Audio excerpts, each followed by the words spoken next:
Hello, this is Gerard Smith. Just got back from playing a set at the Motor City Irish Festival. And here we are with part of the Aeolus section from Ulysses for Bloomsday this year. This is the section where Stephen and his professor, Professor McHugh, are leaving the newspaper office with a group of people, including J.J.O. Malloy and the editor, Miles Crawford, to go to the bar around the corner. About halfway through, Mr. Bloom reconnects with the group. Leopold Bloom, that is. Okay.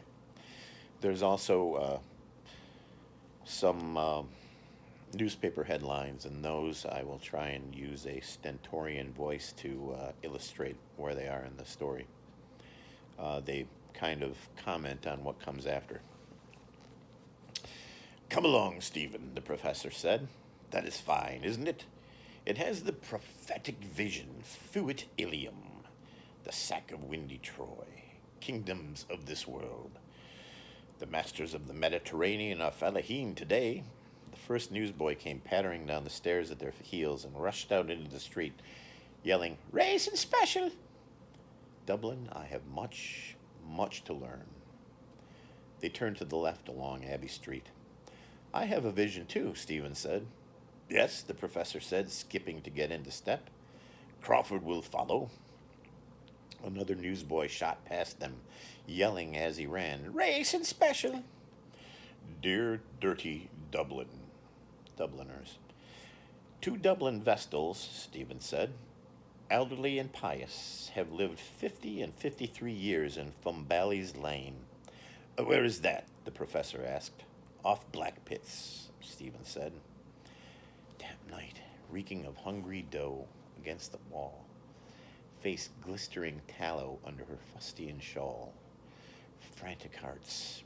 Akashic records. "Quicker, darling." On now, dare it, let there be life. They want to see the views of Dublin from the top of Nelson's Pillar. They save up 3 and 10 pence in a red letter tin muddy box. They shake out the 3-penny bits and 6pences and coax out the pennies with the blade of a knife. 2 and 3 in silver, and 1 and 7 in coppers. They put on their bonnets and best clothes and take their umbrellas for fear it may come on to rain. "Wise virgins," Professor McHugh said. "Life on the raw." They buy 1 and 4 pence worth of brawn and 4 slices of panloaf at the North City dining rooms in Marlborough Street from Miss Kate Collins, proprietress. They purchase 4 and 20 ripe plums from a girl at the foot of Nelson's Pillar to take off the thirst of the brawn. They give 2 3-penny bits to the gentleman at the turnstile and begin to waddle slowly up the winding staircase, grunting, encouraging each other, afraid of the dark, panting, one asking the other, "Have you the brawn?" praising God and the Blessed Virgin, threatening to come down, peeping at the air slits. Glory be to God. They had no idea it was that high. Their names are Anne Kearns and Florence McCabe. Anne Kearns has the lumbago for which she rubs on Lourdes water given her by a lady who got a bottleful from a Passionist father. Florence McCabe takes a carabine and a bottle of Double X for supper every Saturday. "Antithesis," the professor said, nodding twice. "Vestal virgins. I can see them. What's keeping our friend?" He turned. A bevy of scampering newsboys rushed down the steps, scattering in all directions, yelling, their white papers fluttering. Hard after them, Miles Crawford appeared on the steps, his hat aureoling his scarlet face, talking with J.J.O. Malloy. "Come along," the professor cried, waving his arm. He set off again to walk by Stephen's side. "Return of Bloom." "Yes," he said, "I see them." Mr. Bloom, breathless, caught in a whirl of wild newsboys near the offices of the Irish Catholic and Dublin Penny Journal, called, "Mr. Crawford, a moment." "Telegraph, racing special." "What is it?" Miles Crawford said, falling back a pace. A newsboy cried in Mr. Bloom's face, "Terrible tragedy in Rathmines. A child hit by a bellows." "Interview with the editor." "Just this ad," Mr. Bloom said, pushing through toward the steps, puffing, and taking the cutting from his pocket. I spoke with Mr. Keyes just now. He'll give a renewal for 2 months, he says. After, he'll see. But he wants Pa to call attention in the Telegraph to the Saturday Pink. And he wants it copied if it's not too late. I told Councillor Nanetti from the Kilkenny People. I can have access to it in the National Library. House of Keys, don't you see? His name is Keyes. It's a play on the name. But he practically promised he'd give the renewal. But he wants just a little puff. What will I tell him, Mr. Crawford? KMA. Will you tell him he can kiss my arse? Miles Crawford said, throwing out his arm for emphasis. Tell him that straight from the stable. A bit nervy. Look out for squalls. All off for a drink, arm in arm. Lenehan's yachting cap on the cadge beyond. Usual Blarney. Wonder is that young Daedalus, the moving spirit, has a good pair of boots on him today. Last time I saw him, he had his heels on view. Been walking in muck somewhere. Careless chap. What was he doing in Irishtown? Well, Mr. Bloom said, his eyes returning, if I can get the design, I suppose it's worth a short par. He'd give the ad, I think. I'll tell him KMRIA. He can kiss my Royal Irish arse, Miles Crawford cried loudly over his shoulder. Any time he likes, tell him. While Mr. Bloom stood weighing the point and about to smile, he strode on jerkily. Raising the wind. Nulla bona, Jack, he said, raising his hand to his chin. I'm up to here.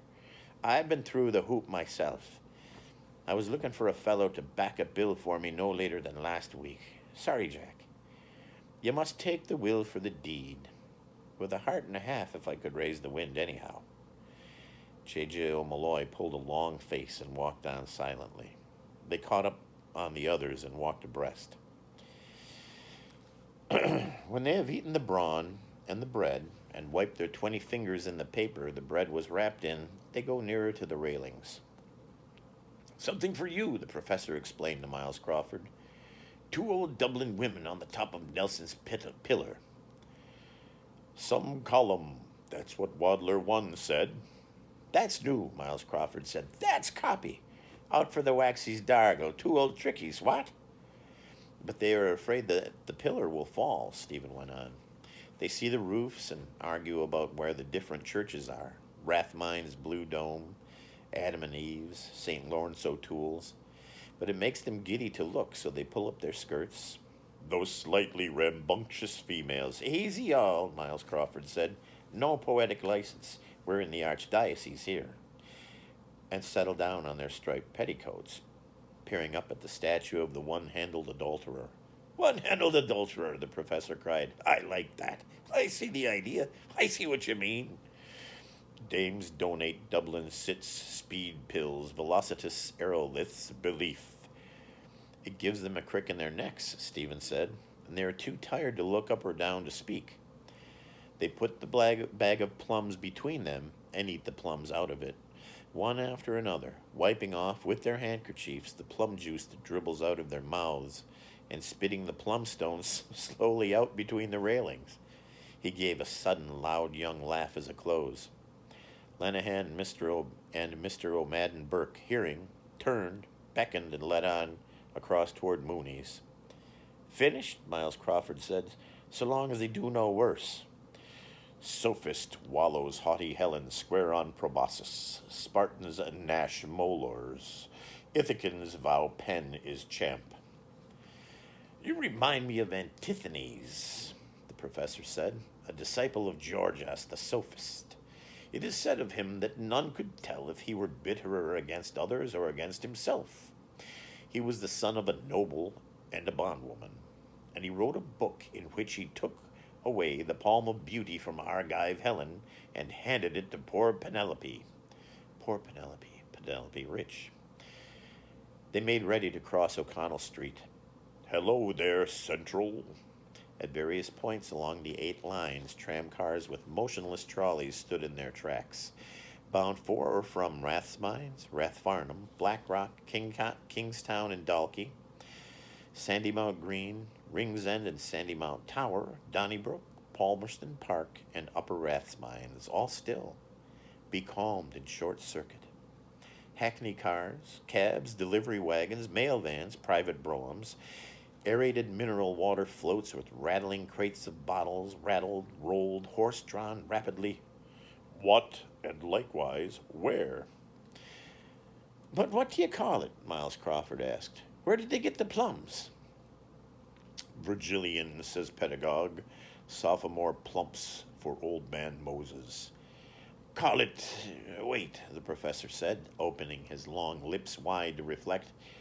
Call it. Let me see. Call it Deus nobis haec otia fecit. No, Stephen said.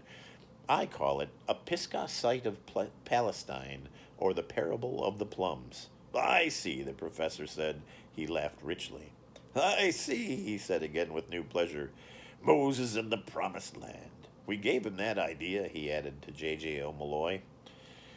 Horatio is cynosure this fair June day. J.J. O'Malloy sent a weary sidelong glance toward the statue and held his peace. I see, the professor said.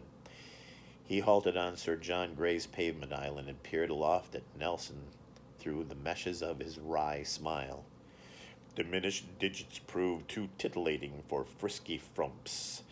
And Wimble's flow wangles, yet can you blame them? Unhandled adulterer, he said, smiling grimly. That tickles me, I must say. Tickled the old ones, too, Miles Crawford said, if God Almighty's truth was known. There we are. Happy Bloomsday.